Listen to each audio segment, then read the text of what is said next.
What's up? This is Jake from Trudeau Show coming at you with a bad haircut.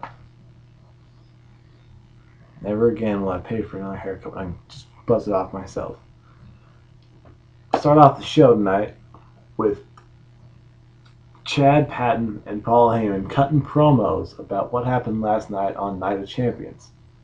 And Cena comes out and he's just like, I'm not mad. Not mad at the call. I'm mad. It's like ending the Super Bowl early. Why do we watch these opening segments when you think it was going to happen? As soon as Del Rio walked out there, Daddy Long was probably backstage like, it's AJ's time to make a tag match. Because that's what they do. They say, we'll make a tag match for later on tonight. Paul Heyman, on one good part of him, said he was the voice of the voiceless, which was awesome. But this segment was not good. I didn't like it. I'm sorry. I try to be positive on these things, but the first segment sucks. JBL and JR come out to call the show, and then we see Rey and Sin Cara beat Primo and Epico, kind of doing the whole maybe Rey and Sin Cara will be a team for a while, which wouldn't be a bad thing, especially when there's somebody who can translate things into Spanish. What the hell did she do over here? Over here. What is this? What is this? I paid $20 for this thing. But they're gonna hopefully they have Rey and Sin Cara continue as a tag team because it's not bad. Rey can help out Sin Cara with calling stuff out in Spanish if need be, and then the PTP attacks them, hopefully setting that up for later. And the heels actually went over the faces at the start, which was great. And then they cut a little promo about how they're sick of having stuff taken from them, so they're gonna start taking stuff, and it was good, awesome. And then Beth's in the ring. Eve comes out. Layla's on commentary. Eve wins via a vicious roll-up. And maybe they're going to do Eve versus Layla again. I thought Beth was better than both these girls. What's wrong with Beth? What's wrong? What? It's kind of boring watching these things, because you know it's going to end with a roll-up, and it's going to have lackluster wrestling, and it's not going to have a good story behind it. And the story's not bad at this moment, because Eve's kind of like the whole conniving bitch, because that's what she's going for. That's why she's doing the whole smiling and doing different things. And I ain't mad at her. Respect. Do your thing. Do your hustle. But, I don't know. Can't complain about stuff in the middle of the show, I guess. Brodus Clay beats up on the one-man band with Cesaro on commentary, setting up Cesaro versus Brodus. What's the point? You have a guy who could be one of the best technical wrestlers on your roster, guy with great moves, devastating moves, against a guy who knows everything and dances. I think they just throw darts at a board and they say, well, Cesaro's next opponent will be Brodus. All right, awesome. Either that, or they say, well, he's already in the same spot, so we'll just slide those together because we don't mess with anything else. We don't want to have Cesaro. We don't want to have him feuding with somebody like Cody Rhodes. Who is pretty much a face at this point because nobody likes to boo Cody Rhodes anymore. But WWE insists he's a heel. So he does heel stuff. So he wrestles other faces, which is kind of holding them back on guys who can actually, sell merch and be big faces for him. Because if there's this first rant of the night, if there's a guy who, as a heel, is getting over as a face, first off, he's not as good of a heel as you thought he is. Second off, he's better of a face than your faces because he's not doing things that are tailor-made to get him cheers. He's just somebody that people naturally gravitate towards and cheer for, like Stone Cold Steve Austin was. You can't try to turn Sheamus into Stone Cold by having him wrestle the same way. People cheer for Stone Cold because you felt like you knew a Stone Cold, or you felt like you wanted to be him. And that's the demographic they're trying to get back, because that's the demographic that's falling away. That's the demographic that doesn't tell their kids about wrestling. But whatever. Brodus beats up on Heath Slater. Kind of sets up for more Cesaro versus Brodus later. And then we get best segment of the night. the MizTV, where the Miz has a new segment show with 2 couches and 2 chairs. He talks about ask Booker T questions. Booker T doesn't get the answer before he takes the mic back, and then Booker finally takes the mic and says, "I know somebody that wants to talk to you." And then Ryback comes out, destroys the set, lifts a couch over his head and throws it over the ropes. Throws a mic into the stands. People start chanting Goldberg. And it was the best segment of the night because it has a guy who's getting people to cheer for him to do the things that make people want to cheer for him. We want to cheer for Ryback because he's a monster. You know, he throws couches over the ring. No, but how many people can do that? Not very many. And the Miz can get heat pretty well, especially against somebody like Ryback too, where it feels like it's a real challenge for the Miz because the guy hasn't lost yet. And hopefully they do this for the belt. I mean, because what's the point of this winning streak for Ryback? Because once it loses luster, it's gone. And then you're stuck with a guy who you have no idea what he's going to do when he doesn't just squash people. So might as well ride it out while you can, make some money off it, give him the IC title, have the Miz chase him, and once he has the title, you can kind of ruin the perfect record because he's already been the IC champion. At this point, you have to have something going for him so that way he can take that next step up so he's not stuck in lower mid-card hell. He can go up to the upper mid-card and get a title. And then Punk asked what he needs to do for respect. I asked the same thing.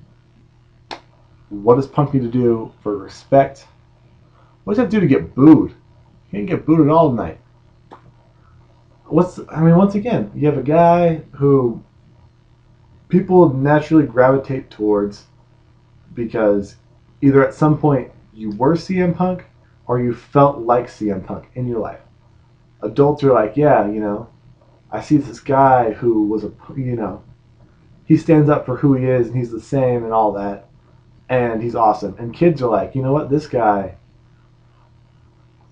out there. He's not the biggest guy, but he knows what he does and he is who he is.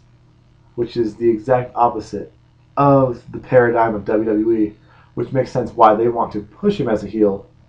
And it's not our job as fans to boo him just because they tell us to, because it doesn't do anything. We are the feedback. The show is based off live feedback. You know, you look at it. Who's supposed to be the heel on How I Met Your Mother? Barney. Who's everyone's favorite character? Barney. Who's everyone hate? Ted. Everyone hates Ted because Ted's a bitch. I don't like Ted. And the thing is, you're not like they finally realized that and made it so you're not supposed to like Ted. You're supposed to be like schmosby, as opposed to Barney, where you're just like you see the human elements and you want him to transform into the next thing, and you want Punk to get. I want Punk to get respect and transform into the next echelon. And I want Cena to revert back and have to rebuild his character towards one that is more suited towards who he is, as opposed to this caricature for a superhero, for a demigod. But got sidetracked on that. Oh, but here we go. Speaking of Barney Stinson and guys who they try to get boos, but they can't. Dolph Ziggler. Nobody tonight boos Dolph Ziggler. No one half the time boos Dolph Ziggler. And he does more heel things by definition of what he's doing. He got a huge cheer tonight against Santino. He beat Santino. And during the match, there was "Let's Go Dolph" chants, and they actually acknowledged them. So why not have him break away from Vicky? This is when they should have done this 6 months ago when he broke away from Swagger. He should have broke away, turned face on Swagger and Vicky, and kind of did his own thing, and rose up as a face, and then took down, I don't know, whoever his heel was. You could have had him rise as a face, have a legitimate semi-main event feud with Cody Rhodes, who had the IC title at the time. And now you could have him rise up and fight The Miz, even though he's kind of, I don't know, The Miz is kind of a step down. And, it's a weird contrast, because Miz is kind of like one of those guys who could be either way as well.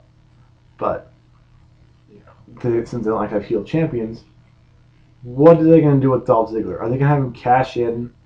And if he cashes in on Sheamus, No one's gonna pick Sheamus over Dolph when Dolph has the title, especially if Dolph does more things to get cheers. There will be not a single person in there because once again, it's the paradigm. It's the paradigm of WWE versus what society actually wants, which is people like Dolph who have technical ability and who can talk and who, you know, he's the show off now, but he's somebody who's confident and he's somebody who kids will be like, wow, that's who I want to be. And he's somebody who adults will respect, as opposed to Sheamus, who's a hooligan. Which somehow I don't get it. I don't know. November 4th, hopefully this all changes when Linda loses.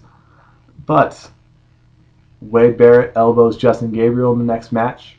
He's back in business. Maybe he took out Caitlyn. Maybe Cassius Ohno's elbows 5 times better. Maybe he's a bare knuckle fighter. So maybe he should be using the Big Show's knockout punch as opposed to some elbow that he doesn't do right. Because it's going to sound like a total smart here. But it's not a move that everyone can do and that most people should do, because there's a huge legacy behind the elbow that I'll probably talk about for 10 minutes if I don't stop myself now.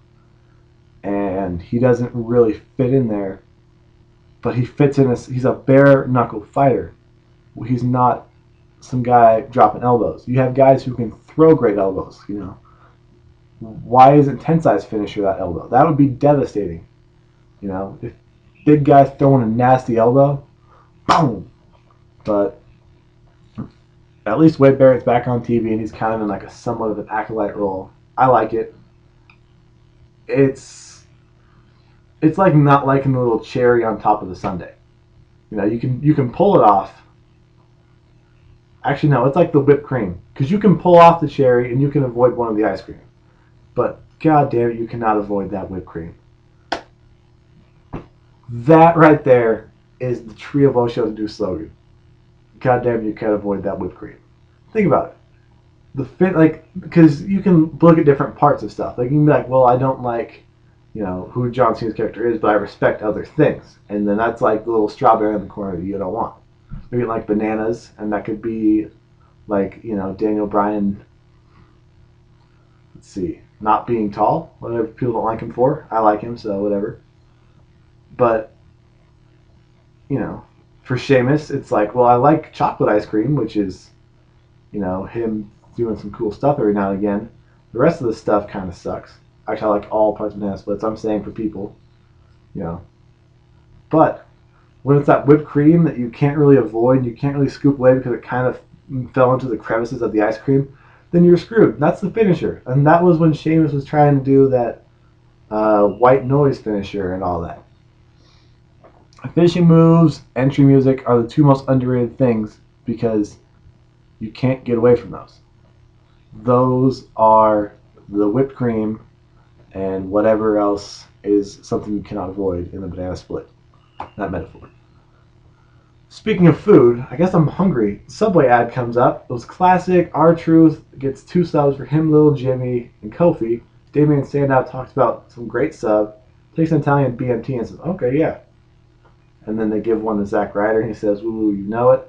And Ryback says, feed me more. And he takes all the subs. And you know he ate the subs because he is the Ryback, and he is hungry. And then we get to the 2nd hour main event, Daniel Bryan and Kane, where they're kind of like, I'm the tag team champions. Even though Kane's been part of a tag team championship team before, I guess he was seeing something that's different now. But overall, these guys actually have elevated the tag titles to the 2nd hour main event, which is more than Kofi and R-Truth did. Because R-Truth was holding my boy Kofi back. Kofi, break away. They won clean. They hugged it out after kind of doing the whole back and forth thing. And I don't know who's writing this for WWE, but props to them. They're following a character arc, and they have their flaws that are going to lead them to drop the title at one point. And then they're going to have to band together, come up with a real team to get it back and have a long reign. And at that point, that's going to put the team that beats them over, and that's going to put them over even more as a tag team, because they're both over individually, but as a tag team, it's going to take them to the next level. Maybe they'll come out at the same time to follow the Valkyries or whatever with some fire. That'd be tight. Orton beats Tensai. Orton flipped off the camera yesterday. We didn't talk about it. But Orton's being badass now, I guess. Pretty cool. Tensai wasn't bad, wasn't good. Before the match, I typed Orton beats Tensai, and Orton beat Tensai. It's not setting anything up. It's kind of spinning their wheels, but you get guys on TV, and we got some Orton sucks chants from the crowd tonight. Maybe this crowd isn't a normal crowd, and that's why I shouldn't base stuff off of it, because it probably isn't. We got some Let's Go Orton, Orton sucks chants, which was good. Then Damian Sandow beat Zack Ryder. I don't know if they're going to do this long term, short term, but wasn't bad. And then main event sucked because somehow CM Punk retains the title by John Cena still winning. John Cena wins again tonight. Punk's foot was on the ropes. Ref doesn't see it. A la Christian Orton a little while back. Long while back, dang. Wrestling makes time fly by. But that was it. Maybe they're going to have more to build on later. It means Del Rio is no longer a main event wrestler or in the main event title scene. He probably is still a main event wrestler. He's somebody who needs to retool his character a little bit, but at least he doesn't get cheered, because you can't have every heel when it comes to being cheered, or else they're not really heels.